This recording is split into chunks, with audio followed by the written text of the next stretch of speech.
Welcome to Movie Oubliette, the film review podcast for movies most people have mercifully forgotten. I'm Dan. And I'm Conrad, and in each episode we drag a forsaken film out of the oubliette, Discuss it and judge it to decide whether it should be set free or whether it should be thrown back into oblivion forever.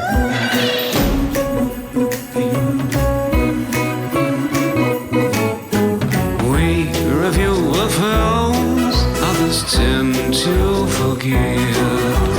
Come with us and open up the movie oubliette. Merry Christmas, everyone.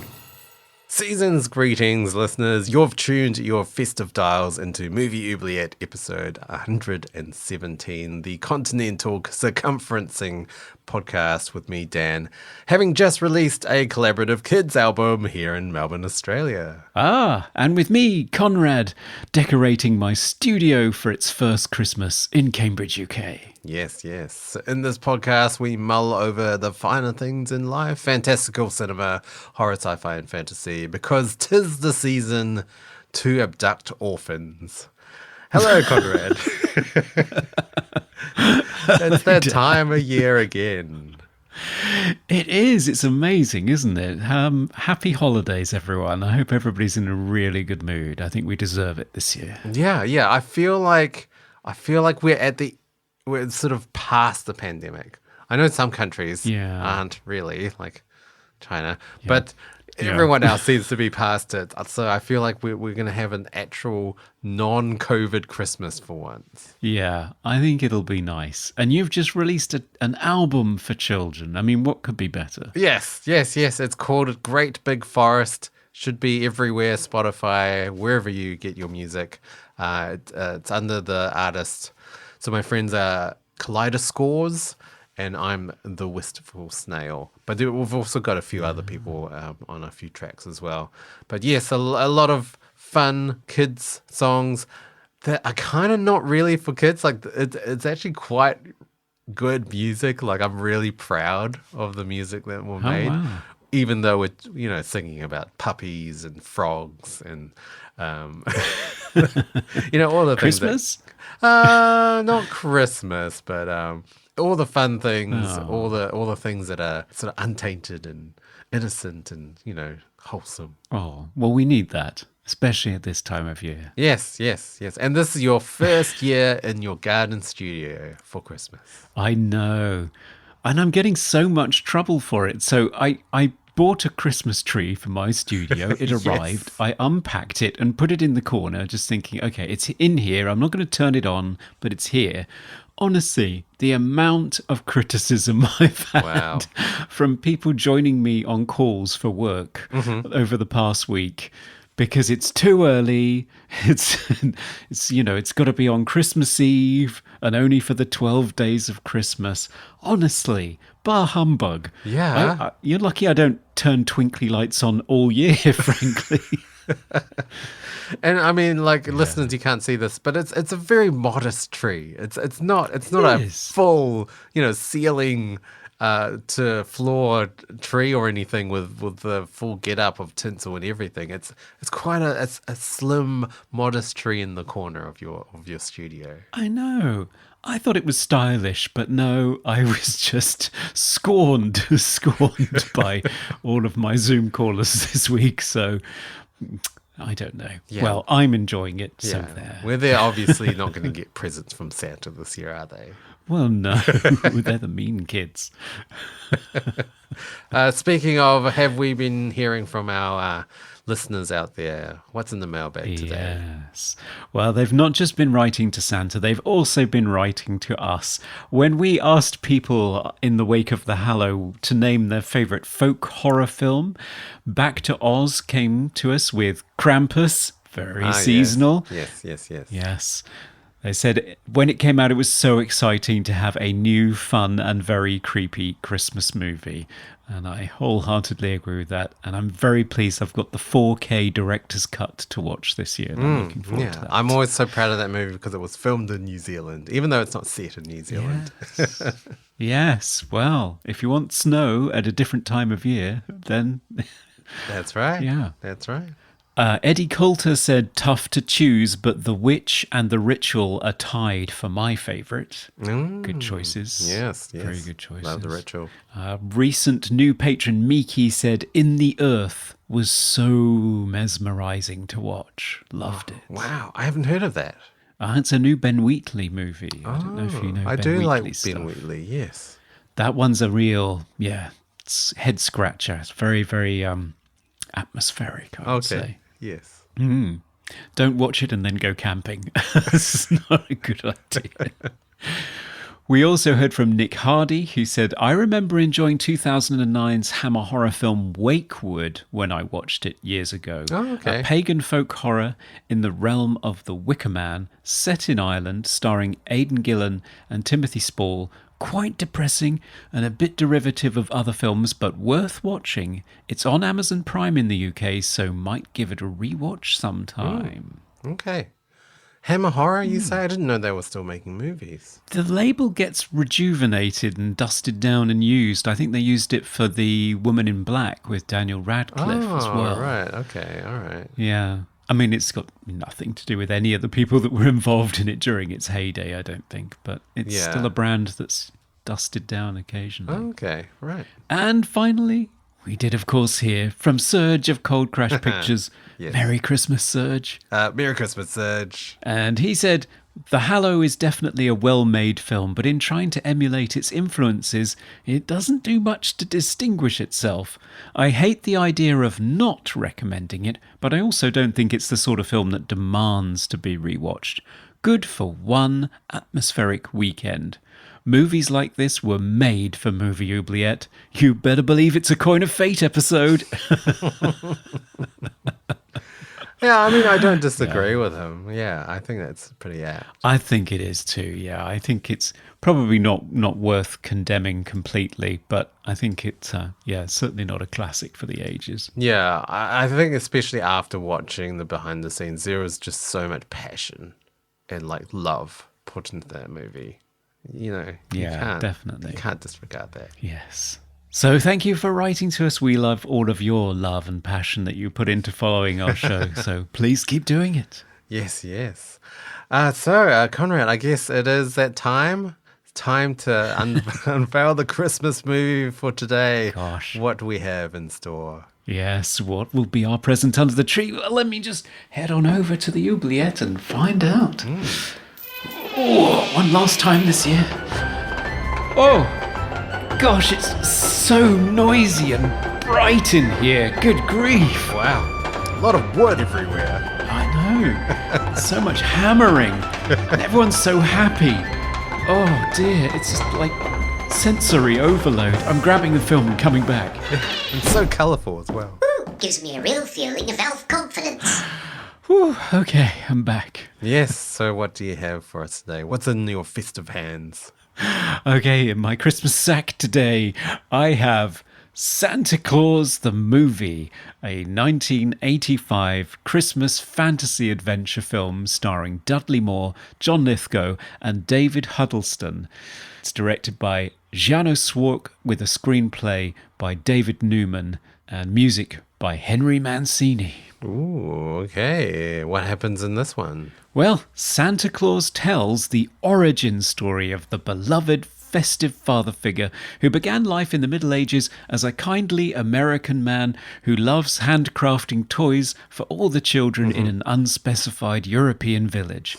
After freezing to death with his wife and faithful reindeer in a snowstorm on Christmas Day, Merry Christmas, everyone, Claus is resurrected and offered eternal life by Dudley Moore and his merry band of garden gnomes. I mean elves. And cursed to deliver toys to every child in the world every Christmas Eve for all eternity.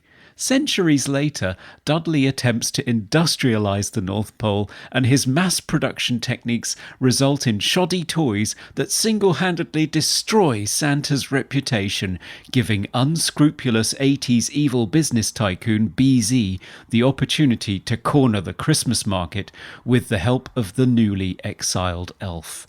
Can Santa's friends, the oddly Dickensian street urchin from New York, Joe, and Beezy's niece, Cornelia, prevent Beezy's hostile takeover, restore Santa's faith in humanity, and rescue Dudley Moore before his secret reindeer flying powder explodes? Will Santa's reindeer finally execute the super-duper-looper at the most opportune moment? And will we all have a strange urge to eat McDonald's and drink Coke at the end of it? Find out after the break. Yes, and we'll have someone to join us to unpack this one. Oh, yes. A lover of the film and an expert. Can't wait.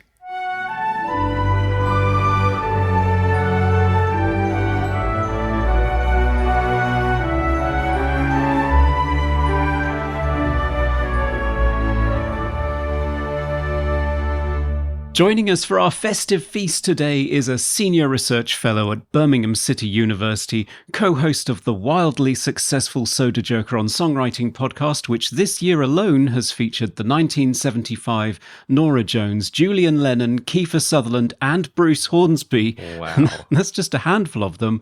And the guy who once watched House in the House from House, it is, of course, Simon Barber. Hello, Simon. Hey! Hello. Thanks for having me. Nice to see you both. Yeah, welcome back. It's great to see you back again. So that's an amazing lineup for Soda Joker. Are there any highlights for you this year or things that you're looking forward to in the new year? Just all the things you mentioned, really. They were all really nice memories of things that happened this year. Mm-hmm. We haven't really lined up that much for next year yet. I think we're just going to sort of take it easy because I guess the longer you do this, the more kind of picky you get about what you decide to do. Because, as you know, it's so much work putting these things together, isn't it? It is, so yeah. we're just sort of holding back and trying to just stick with the very best opportunities, I think, at this point, because otherwise you just run yourself ragged, don't you, editing hundreds of episodes.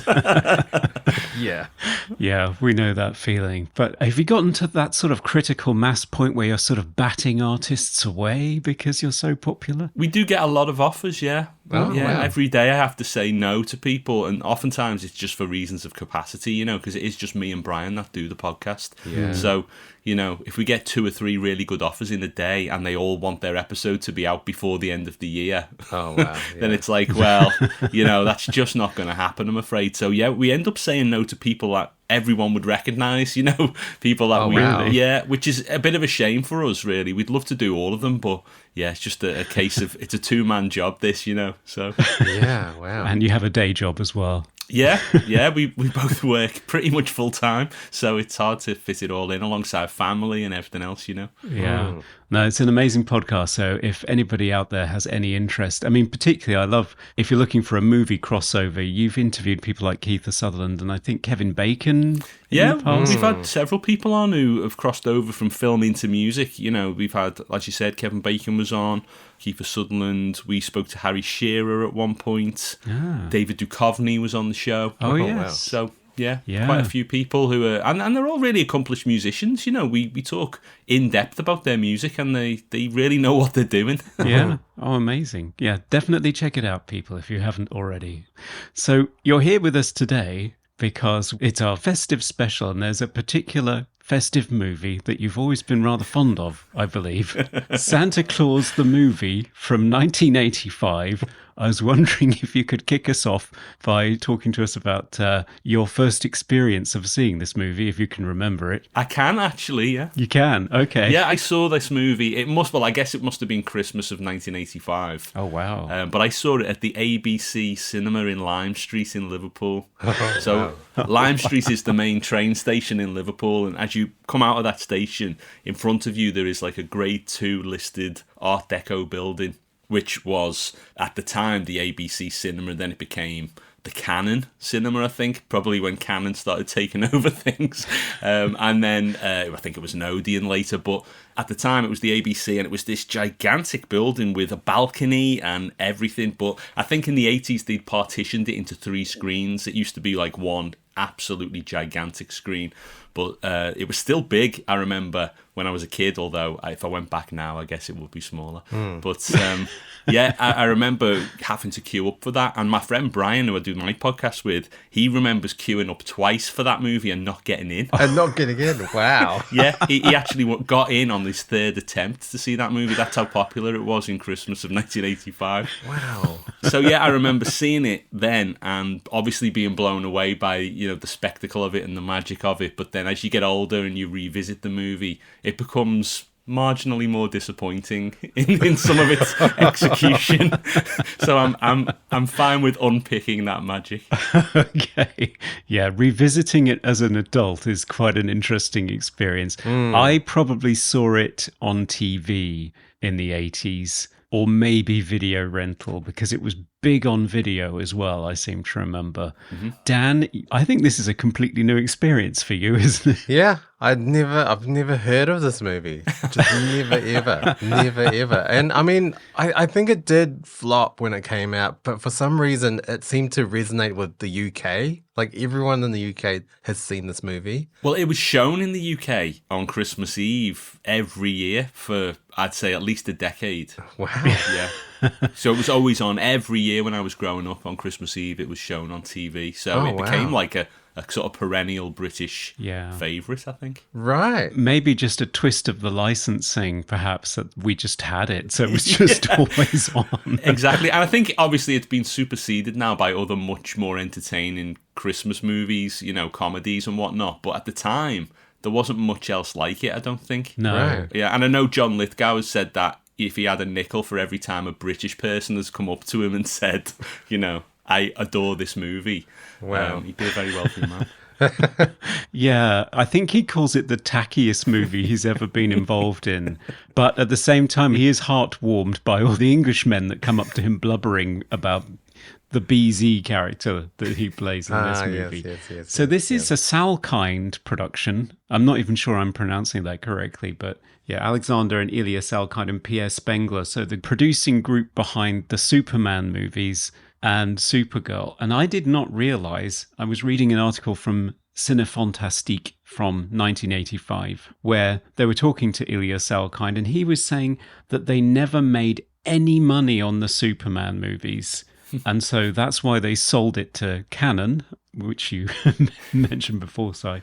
And they did Supergirl, which I think was an unmitigated disaster as well. We could look at that one at some point. So this was their attempt to do something magical and universal that would touch the hearts of every child in the world and the inner child in all the adults that took them excitedly to the cinema.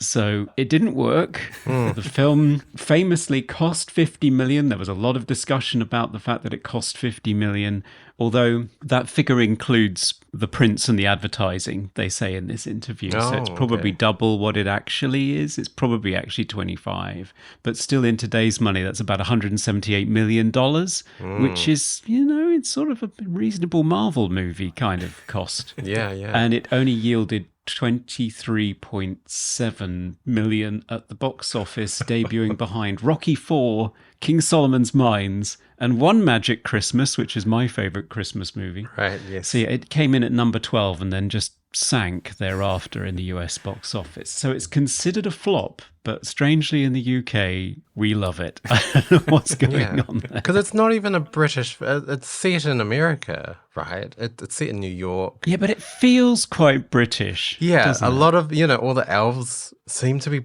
British actors. Yeah, It's Dudley Moore in it. It feels a little bit like Willy Wonka and the Chocolate Factory to me in that sense. It's like filmed in Bavaria, but you're supposed to believe it's like this sort of non-place. I don't know quite. And of course, Santa Claus the movie was shot at Pinewood, wasn't it? So it's very British, and all of the sort of New York recreations feel very British, and it's packed with British actors. Yeah. But then all of the sort of backdrop plates they use for the flying sequences are all, World Trade Center and stuff.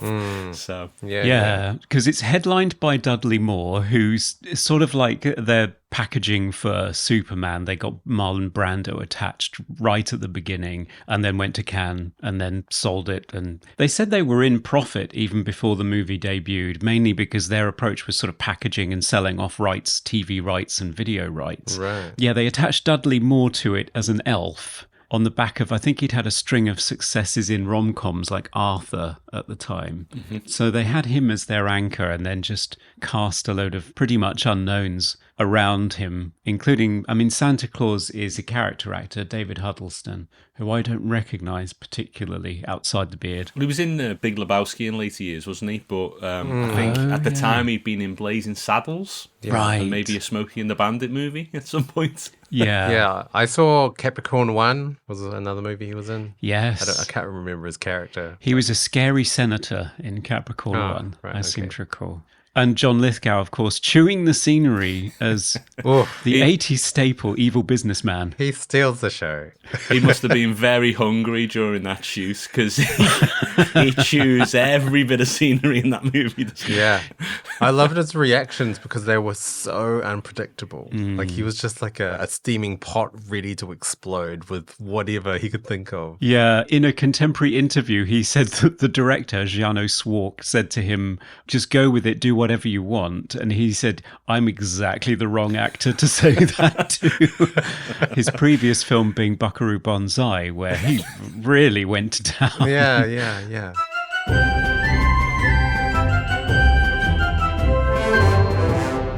Story-wise, it's a bit of an odd concoction. So it's sort of 40 minutes of origin story for Santa Claus, which is essentially a period piece fantasy that's treated very earnestly. I think they took the same approach as Superman, where they have Marlon Brando say at the beginning, this is no fantasy. It's all very serious, the opening. It kicks off with this kindly man, Claus, who's the only American in medieval Europe. And he likes making wooden toys and giving them to children. And then he and his wife, who have no children of their own, and their reindeer freeze to death in a snowstorm, at which point Dudley Moore and his band of merry elves grant him immortal life as Santa Claus, and that's where Santa Claus came from. And then it switches to a modern-day story, or a contemporary story in 1985, where it becomes kind of a story about the commercialization of Christmas versus what Christmas is truly about. And that's where he ends up pitted against John Lithgow. How did we feel about the balance of these two elements? Well, when I was a kid, I used to want to kind of fast forward to the New York stuff because that just seemed so much more contemporary and modern. And I guess I probably related more to the younger characters that come into it. But looking back now, I can see it probably at its best in the first quarter, where you actually get the production value and the majesty of just Santa's workshop and all of that stuff. And as you get into the New York stuff, it gets a little bit less logical and a bit more flimsy, I think. Yeah. Certainly visually. Yeah, it's. Especially with BZ, the introduction of BZ, which is not until like an hour into the film as well. Yeah. So there's no point to the first half or first hour of the movie because it is an origin story, I guess, but there's no villain, there's no sort of like challenges to overcome or anything apart from setting the rules of naughty kids don't get presents now because we've figured that out. That's the biggest challenge that they have. So it does feel like two kind of separate movies. Yeah. And like what you said, Simon, the sort of first half feels very much like a Willy Wonka and the Chocolate Factory, or like a Mary Poppins or a Chitty Chitty Bang Bang, like fantasy, like old school fantasy from like the 60s. I think it even shared the cinematographer, actually. I think the person who photographed Willy Wonka did this one as well. Right. Arthur Ibbotson, I think. Yeah, that's right. Yeah, and the Railway Children. So, that probably explains why it feels so sort of classic children's cinema. Exactly. Yeah. The production design it's impressive. Certainly Santa's workshop, all of that stuff, it looks like a massive fire hazard, but it's all wood. Yeah. beautiful wood painted in primary colours. It's not a very lived-in universe. I'll give it that. I mean, it kind of looks like the play area in a MFI superstore, to be honest. And that's a nice 80s reference, Conrad, MFI. I know nobody else listening to this podcast is going to understand what I mean by that. Yes, it's a hardware store that probably no longer exists. It definitely no longer exists. No, okay. But it doesn't, I don't know, it's not terribly convincing, I don't think, the world they create. No, it does feel like a soundstage was dressed, doesn't it? Yeah. And I did read some negative reviews that said something like, "Oh, Santa must really love plywood," or something like that. But it does have quite an epic feel. And when you're a kid watching that and they open those big doors and the light is at the end of the tunnel, I mean, it seems like incredible, doesn't it? It seems enormous and sort of, it's a great spectacle. Yeah. And that whole sequence of him becoming Santa as well, and you know, the sort of ceremony that they go through, that's quite impressive as well. It is, yeah. Burgess Meredith comes across as this sort of ancient elf that blesses him, and Henry Mancini's score behind it is almost sort of religioso, and you kind of get the feels watching and think, wow, this is actually quite noble and heartwarming. Yeah, I think it's a sheer spectacle, like what you said. It's just so much stuff. There's so many toys, like actual physical toys. It's not just CGI duplicates of things that go on forever. It's actually there. It's quite astounding. PlayStations as far as the eye can see. Well, see, this is the problem, is that he's still offering the same line of primary coloured wooden toys in 1985. For centuries, yeah. This is a really stable marketing ploy. Yeah, it does feel like that sort of classic take on kids and toys and stuff. It doesn't feel like an 80s movie in that respect. Like, it feels like a 60s movie pushing all these traditional toys. I don't see anything made of plastic. I don't see any talk about video games or computers or anything like that. So it feels almost timeless. It doesn't feel like it's an 80s movie. No, it does feel like an 80s movie in that a lot of 80s films at the time were concerned with, you know, the takeover. Greed is good. Yeah. Reagan and corporate America. That said, you have got that kind of undercurrent of capitalist kind of concern with the whole sort of Patch's automated toy production system and concerns about quality and all of that, you know? Yeah, it does, yeah. Any attempt at modernizing the traditions of Christmas results in disaster. Absolute disaster. Yeah. Kids crying on the street on their broken tricycles, nearly getting hit by trucks. Yeah. But yet, this film seems to be quite blatantly sponsored by very big companies, like all the Coke, there's a lot of Coca-Cola in the McDonald's. Yeah, there's a beer company. I remember loving the McDonald's scene when I was a kid, because I guess McDonald's seemed like this fantastic American import at the time, and we were like, wow, these restaurants, and you can go there and have burgers, and then now you see it and you realise, oh, that's quite obviously just recreated in London, I guess. But, you know, it was great at the time. It was, yeah. No, I remember it was quite a treat to be taken to McDonald's when you were an 80s British kid, because all we had was Wimpy, which was just, it wasn't up to it, and you only got it when you were on a motorway, really. Right. Yeah. So mechanization is bad, commercialization is bad, and Santa is good is basically the theme of this movie, but at the same time it is a massive glossy commercial product underpinned by product placement everywhere. Yeah. And the producer is quite defensive about that in the interviews. Like, well, what do you want? I've got to sell this thing. You know? Right. Yeah. So, yeah, it's a bit of a dichotomy. Yeah, it feels very much like a Salkind production, doesn't it? It's got all the hallmarks of their approach to things, which is to say they have this epic vision, but then they'll realise it in sort of slightly cheap ways. And I think it feels very much like the way the Superman movies deteriorated over time, you know? Yeah. Like Richard Donner was closing down 42nd Street to shoot Superman, and then, like, by part 4, they're in a shopping centre in Milton Keynes, you know? It feels very much like it's going that way. Right. Yeah, it does. And I don't know, culturally it seems quite odd as well, because as you say, the mean streets of New York do not really seem like they're New York. It's very Pinewood Batman 89, isn't it? It's Occasional yellow cabs will drive past. yeah, exactly. But the characters in it, so you said you related to the younger characters in it. So we have, as audience identification figures, Joe, the homeless New York kid who looks like a Dickensian street urchin. I know. I'm not sure this is an accurate portrayal of homelessness on the streets of New York.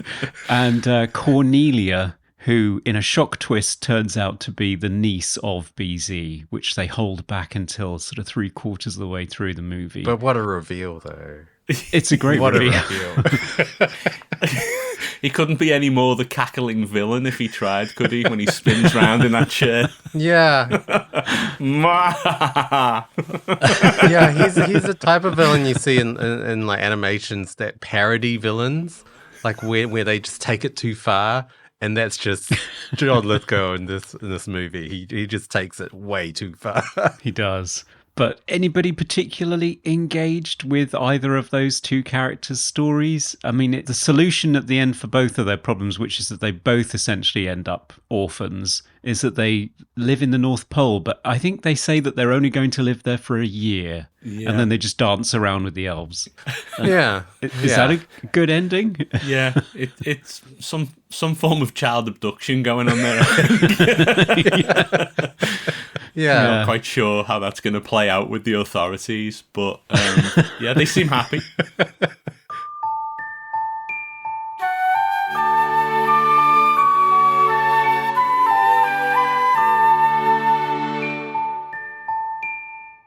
I found the last 10, 15 minutes of the movie very rushed. Like it felt like, what? That's the end? We just fly around with the explosive candy canes. We do the super looper duper thing. Yeah. And then abduct 2 children and then dance around credits. Like it was like, what? Yeah. And also BZ floats into space.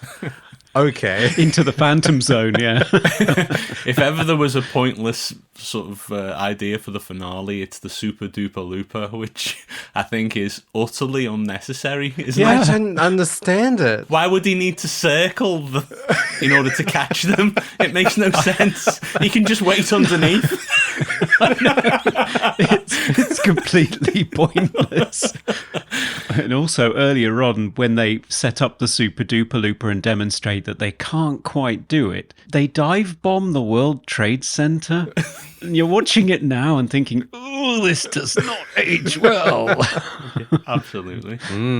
Yeah. But speaking of the super duper looper, the reindeer. Now, I'm going to plant my flag in the case that the reindeer are the best characters in the movie. They're great. They are good. They are good. The animatronic reindeer, they're mocked in one of the contemporary reviews I read, but I actually think the puppeteering and the animatronics in these things is pretty good. They don't anthropomorphize them too much. It's just enough to be kind of cute and funny. And the lengths they went to actually get reindeer involved in the movie in the first place, it's pretty impressive. The whole process took a year, didn't it? Yeah, so they had to train them and also wait for the antlers to grow because they lose the antlers every year. Wow. Which I didn't know. Yeah, so they had to go to Lapland, and I think they bought 12 and saved them from being slaughtered because they're primarily just, cattle there, and brought them back and trained them because they're not domesticated at all. They do not like working in groups to pull sleds. So it took like 6 months of rigorous training in England to get these reindeer to do anything, and then they were just waiting for the antlers to grow and then filming like crazy while they had the antlers. Yeah. Because they drop off after a while. Yeah. You do have a surprising amount of knowledge about reindeer, though, Conrad. I'm impressed. Are you entirely elf-taught? Or... Oh. They do a lot of that in the movie, don't they? So much. I counted it. I think there are 9 elf puns that come from Dudley Moore. Don't be elf-conscious. Gives me a real feeling of elf confidence. I'm entirely elf-taught. They need some elf control. Oh, the list goes on. Yeah, but so many. It's elf-explanatory. Yeah. It's kind of groan-worthy, but I guess as a kid you lapped it up. Of course. How do we feel about Dudley Moore's elf character? Apparently in the original drafting of the script, what they were going for, he was supposed to be called Scratch. Right. And he was supposed to be modelled on the fall of Lucifer as an angel from heaven. Okay. Hence, BZ is a reference to Beelzebub. Wow. And that's the only bit that stays. And Dudley Moore changed Scratch to Patch, which was his nickname for his son. So that softened all of that. But essentially, that's what it's supposed to be. He's supposed to be a fallen angel who's trying to win his way back into heaven. Wow. There you go. I wish John Carpenter had got his hands on this movie when I hear that, because maybe it would have been a slightly darker, more interesting piece of work. I know, it's amazing. They offered this to John Carpenter first. Well, we might have got Kurt Russell as Santa even sooner if that had happened. Oh, yeah. I know. Yeah. Would we have had Goldie Hawn as Mrs. Claus, though? Quite possibly. Were they together then? 85. When did they do Overboard? That was around that time, wasn't it? Yeah. Sort of a little bit later than that, maybe. I think they might have been an item. I quite like those Kurt Russell Netflix Santa Claus movies. The first one, anyway. They're very entertaining, yeah. The first one's good. But the second one. I could never imagine John Carpenter listening to the Salkinds, though. I mean, he's far too prickly for that, isn't he? No, I think he was straight out the door to begin with. I think because he wanted control and he wanted control over the soundtrack. And yeah, they just got rid of him because of their experience with Richard Donner. They did not want to deal with an auteur. Of course. So they got Giano Swark. I'm probably not pronouncing that right either, but I kind of think of him as a journeyman director. He was brought on to rescue Jaws 2 after it was struggling. He did Somewhere in Time, which I'm enormously fond of.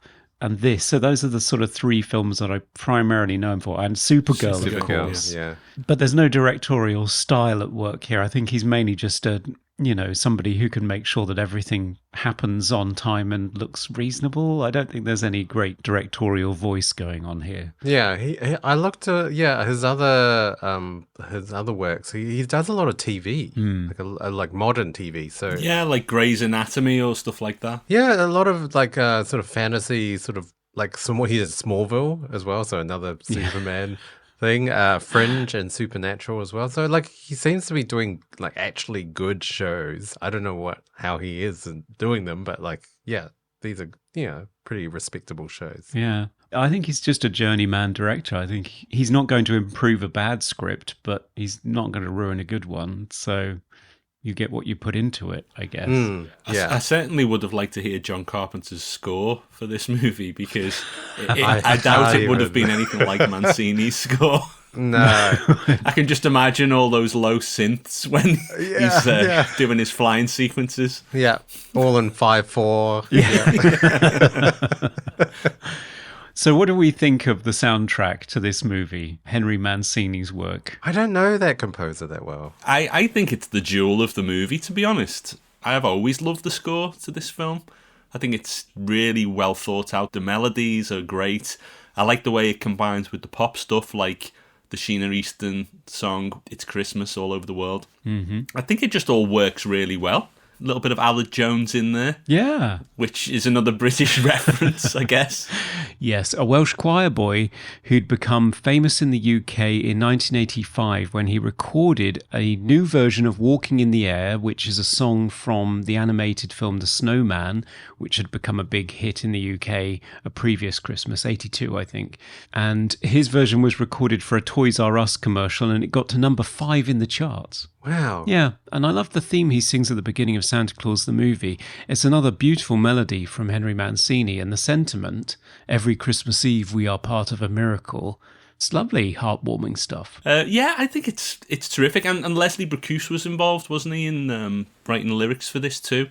And he'd done all kinds of really good stuff. He did a musical version of Scrooge. That's right. Albert He Finney. did the Albert Finney Scrooge, and he did the Wonka songs as well, didn't he? Yeah, he did.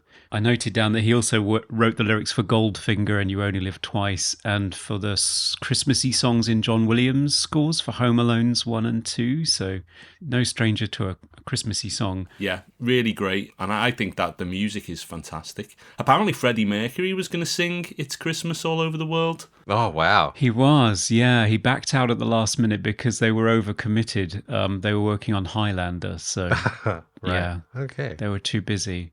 Interestingly, Leslie Bracuse, I found a quote from him. Unfortunately, he's no longer with us. We lost him last year in October at the age of 90. And his quote is, musically, regardless of the merits or demerits of the film, a golden opportunity was wasted on this motion picture.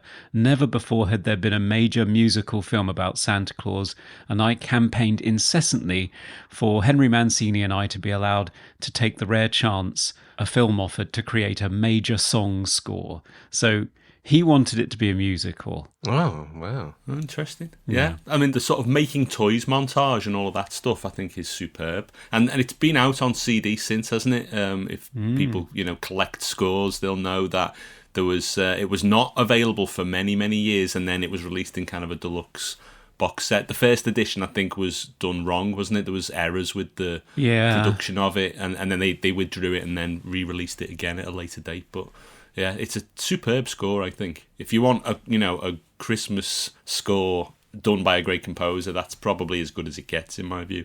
Yeah, very epic. Yeah, it's on my Christmas playlist. Yeah, it's one of those kind of larger than life scores as well. It really sort of really elevates all the scenes, especially all the Santa's workshop scenes.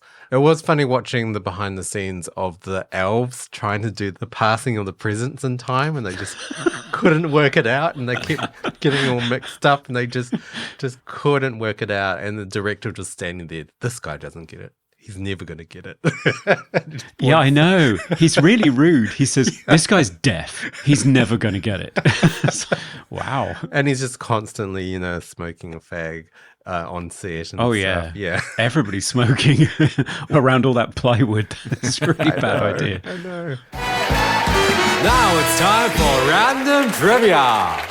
So, Dan, what fascinating piece of trivia did you find glowing strangely underneath the tree today?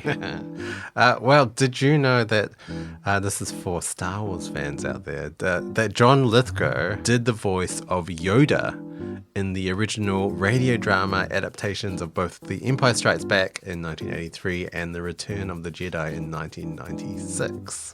Wow. I did not know that. I mean, apparently they got all the other actors to do the voices, so all of them, Mark Hamill, everyone else, but Frank Oz wasn't available, so John Lithgow Weird. stepped in. John Lithgow's been Yoda. Wow. That man has range. I mean, he's been Winston Churchill, Yeah. Yoda.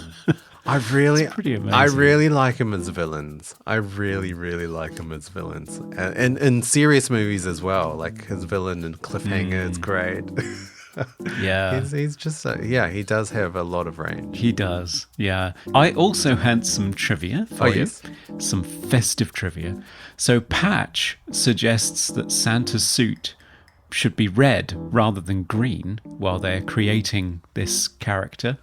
And it's often said that Santa's suit was green prior to his depiction in Coca-Cola advertising, but this isn't true. Oh, okay. So it's always been red. It's always been red. He was first depicted in a red suit with white trim by Thomas Nast, a German-born American cartoonist in the 1860s and 1880s. He was previously depicted in tan suits, which, tan suits, always scandalous. Okay. But Nast also depicted him in green occasionally, and Haddam Sundblom, or Sonny as he was called, popularised the jovial grandfatherly figure that was used in Coca-Cola ads in the 1920s. But that came after, so Coca-Cola did not turn Santa's suit red. Oh, there you go. Okay, all right. It's apocryphal. Right. And that's our trivia. That's our trivia.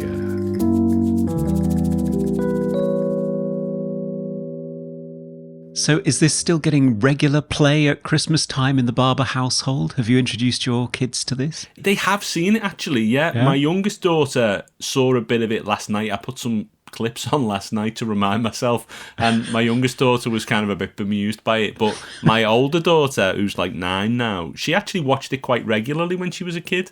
So she'd been introduced to it, in that very British way of getting to see it every Christmas. Wow. Yeah, I find it slightly disturbing to watch now. Oh, really? As be said. How so? There are just certain things about it that, as a kid, you just kind of accept because, that everything is about you. It's all about giving pleasure to you and you don't think about anybody else. But I watch it and I just feel like this is like a dystopian nightmare. Maybe they did die at the beginning. And this is just I felt this like is their that. everlasting nightmare. I thought it was going to be like that, but then it skipped forward to the future. It's like, surely they're not just going to wake up at the end, or they've died, or like I wasn't sure whether they've just gone unconscious and this was all a big fever dream, and then we're just going to wake up in the snow at the end and be like, oh, it was all a dream. This is their hell. They wake up and the elves say to them, "No, you're going to stay and you're going to make toys forever." Yeah. And you will never die. And you'll never die.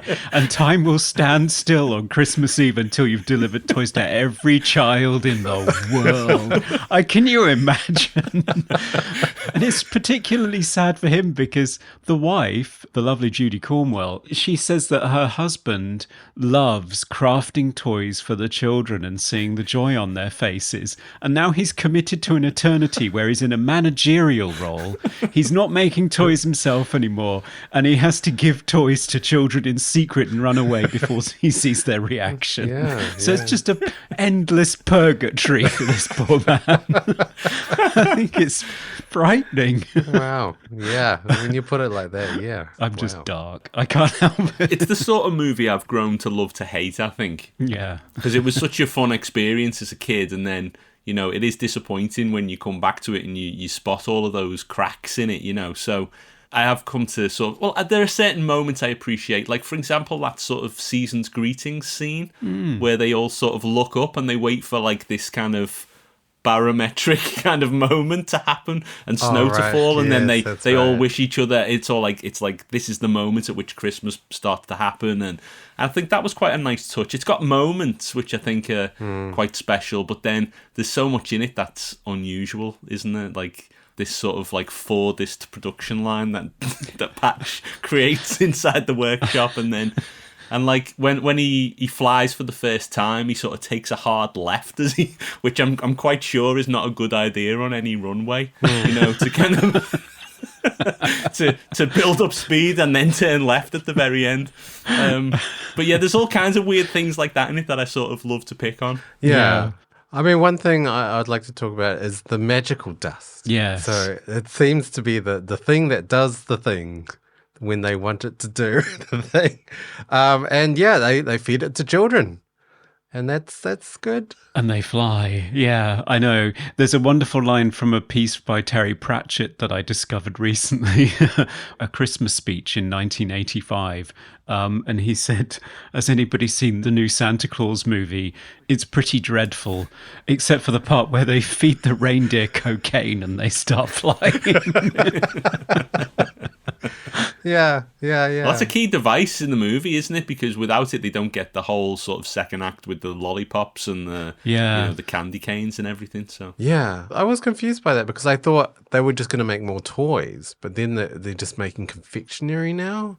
And BZ's big plan to launch Christmas 2 in March, where everyone's just going to buy candy canes? Is that a thing? Yeah, it's a doomed enterprise, isn't it, really? But he can't wait to bring out the sequel. Yeah. Well, as long as they're puce. Oh, yes. Yeah. Yes. Like fuchsia, but with a shade less lavender, apparently. Yeah. Yeah, and a touch more pink, yeah. He shames his co-worker. That's another little 80s thing that's a little bit sort of, yeah, you're kind of shaming your male co-worker for being interested in the colour pink. That's not nice. Right. Well, yeah, I think BZ sort of rubbishes almost everything that the Towser character says, doesn't he? Every time he shows any kind of moral or ethical concern, he's like, commies! Yeah, that's right. Cowards! Cancel my subscription. Yeah. The interplay between those two. It's Jeffrey Kramer, isn't it? Who I always remember as Roy Schneider's sidekick in Jaws. That's right. And Jaws 2, oddly enough. So Jano Swark and he had worked together before. So they kind of inject life into what otherwise is a fairly confusing second half that then sort of wraps up all of a sudden with a car chase for no reason. Yeah. I mean, Santa really isn't really even in the second half, apart from, abducting Joe or doing whatever you're doing with Joe. Taking a homeless child for joyrides where he dive bombs the World Trade Center. And then dropping him back on the street for another year. Yeah. Yeah, I know. Back on the street. What a bastard. Coming to you live from the Movie Oubliette Theatre, it's the prestigious Mobley Awards. Okay, it's the Movie Awards. It's where we present our favourite gift-giving parts of the film in a number of brightly prime-coloured and spotty categories. Best quote. I'd probably have to go with BZ in the scene where he's talking with Patch and he's agreeing with everything he says, and he says, so good. Stop making me go, like some kind of a goddamn moron. That's my favourite line. It's so good. It's very funny. I mean, all the best lines are John Lithgow. It's true. It's Yeah, true. yeah. I mean, I've written down the one that, I mean, I'm always sending gifs of it to you, Si, which is John Lithgow going, "That's it. We'll bring it out on March 25th and we'll call it Christmas 2." So good. It's wonderful. Yeah. I mean, I have to agree with Simon about that line with the It's so good. But it just any performance pretty much. Like when Patch is trying to tell him about the new product that he wants to sell, and he just give it away for free. And John Lithgow just like retracts, and he just goes bright red, and he goes, "For free." Just so good. It's amazing how they do that, because I think he backs into a red light. He does. So. Making his face redder and redder. It is a cartoon performance. It's so funny. Best hair or costume. I would actually go back to the ancient elf played by Burgess Meredith, who has such a prodigious beard that he's followed by a retinue of 8 elves who carry it like a train. Yeah, it's long. Yeah, there's no beating that, is there? Definitely. No. Probably That's after amazing. that, I'd have to say Cornelius Bob. That's a pretty sweet do. It is. Yeah. It is nice. Yeah. How about you, I mean, Dan? I did quite enjoy the elves. I mean, they look like clowns.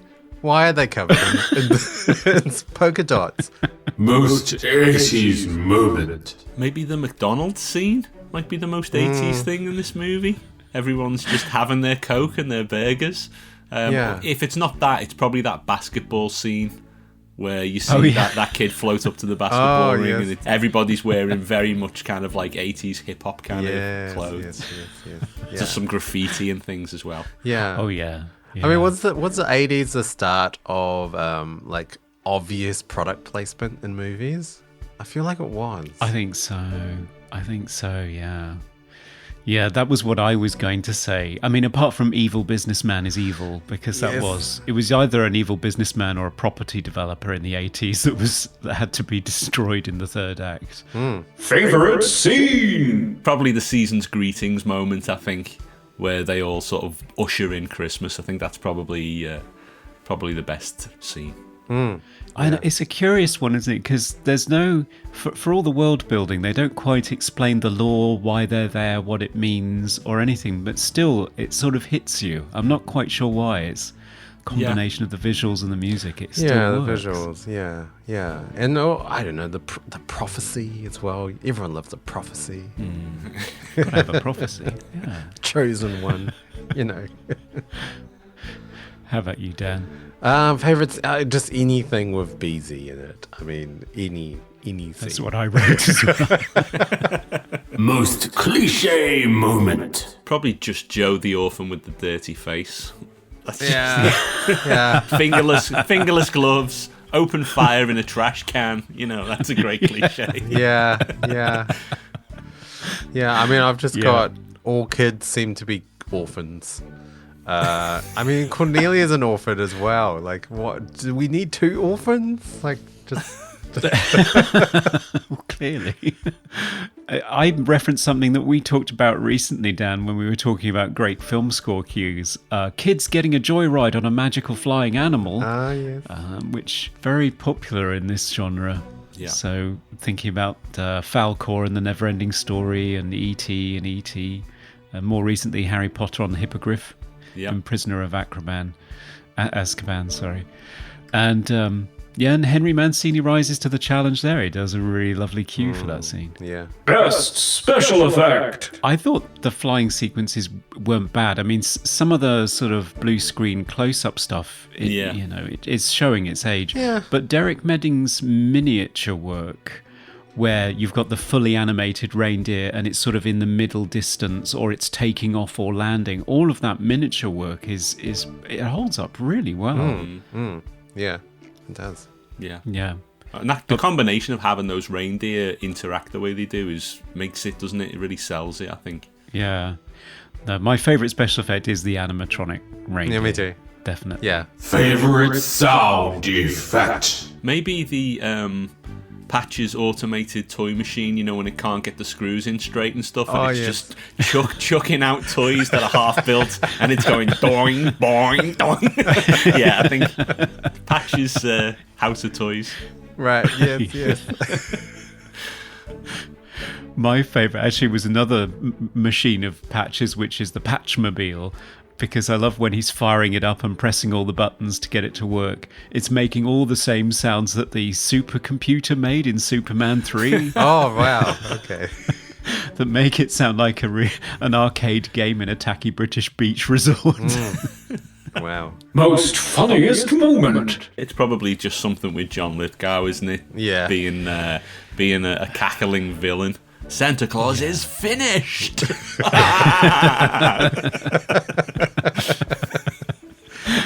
Oh, he excels at it. Yeah, we've talked about it already. It's the for free moment. It's just amazing. Yeah. We've mentioned my one briefly as well. It's the reveal of BZ being the step uncle of Cornelia.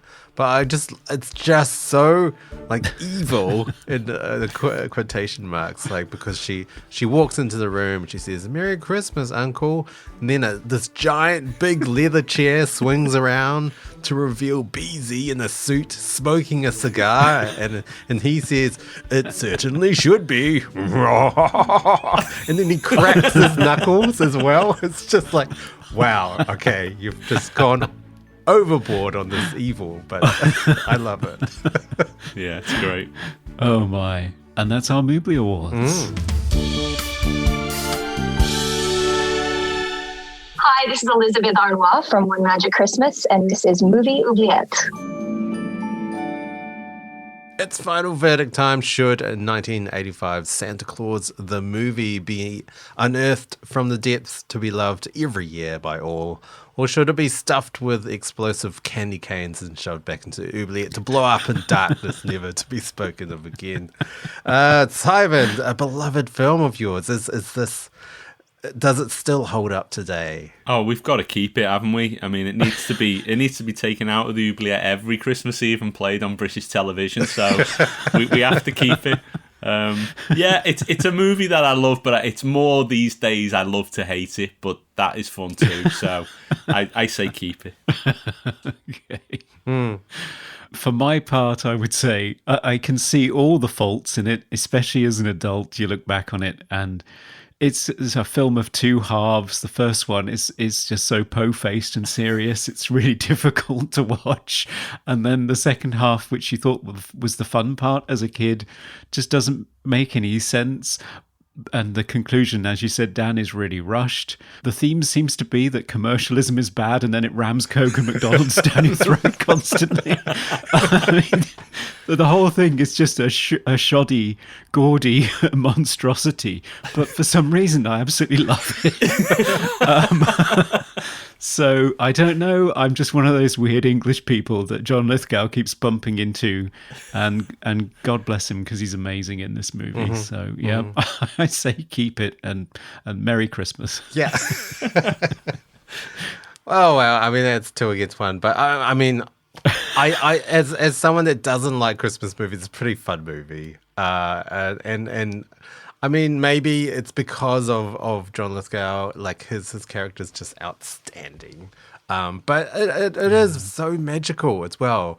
Comparing it to One Magic Christmas, which didn't have a lot of magic and was very, very bleak, with some more child abduction as well by a very questionable man in a raincoat. Harry Dean Stanton looking like a serial killer. You know, this in comparison is everything I sort of wanted in One Magic Christmas. It's definitely magical. It's got a lot of humor, and yeah, the ending's a bit strange. But, you know, all Christmas endings are a bit strange, I guess, and everyone's happy and they dance around, and that's the spirit of Christmas, isn't it? Yeah. Child abduction. Yeah. I think perhaps the best thing about it is that they felt it necessary to put the movie in the title. I know. Just in case. Why? Why? Just in case we confused it with the real Santa Claus. I don't know. Because when you normally add on the movie, it means it's from something. So this is Santa Claus, the TV show, and this is the movie of that TV show. But there isn't. This is a standalone movie. Why? Well, to touch the hearts of all the children and the inner child in all of us, Dan. I mean... Maybe. Yeah. Okay, so I think we're letting it go. Get ready for Christmas too! Merry Christmas. Merry Christmas. Off it flies. Well, Simon, it's been amazing having you with us again. Where can people follow you and hear more about your love of Santa Claus, the movie? Well, I don't tweet about it very regularly, but you can find me at Simon Barber on most of the socials, and simonbarber.com, and my podcast is at sodajerker.com. Great. Marvelous. Everyone check that out. And if you haven't seen it already, check out the YouTube panel that we did with Simon about the movie House. Oh, yeah. Yes. That was really enjoyable. Yes. Yeah, we had a lot of fun with the writer, Ethan Wiley, and it was a really entertaining time. So check that out on our YouTube channel. Yes, and while you're at it, you can also follow us on all our socials, Facebook, Twitter, Instagram, Reddit. We are Movie Oubliette everywhere. And you can also email us at movie.oubliette@gmail.com. And if you'd like to support the show, head on over to Patreon, where for as little as $1, you can nominate and vote on films for us to cover in future episodes and get access to extended portions of our episodes. And for $5, you get access to our exclusive monthly minisodes and extended interviews with our special guests. Yes. Those that don't know, our movies are very long. They are. They end up being like maybe 10, 12 minutes in the episode. But for patrons, they're 30 to 40 minutes. We always go on quite a few tangents. Yes, tangents, honourable mentions, and random giggling as well. So, yeah, check that out. And if you want to see our logo and everything, we do have merchandise as well at Redbubble. The ideal festive gift. We don't have festive colours, though. It's all just black. But yeah, it's gift giving, right? It's for everyone out there who, like me, likes a good, dark, festive horror film. Yeah. Well, Simon, it's been fantastic being with you again. Well, thanks for having me, guys, and Merry Christmas. Great to see you both. Yes. Merry Christmas to you too. Okay, listeners, have a Merry Christmas if you celebrate Christmas or whatever you celebrate. Have some time off and eat lots of food and give lots of presents to everyone. Yes, and don't abduct any orphans. See you in the new year. Goodbye. Bye. We review the films others tend to forgive. Come with us and open up the movie Oubliette. Merry Christmas, everyone. Do you want some cookies? They're from Bloomingdale's.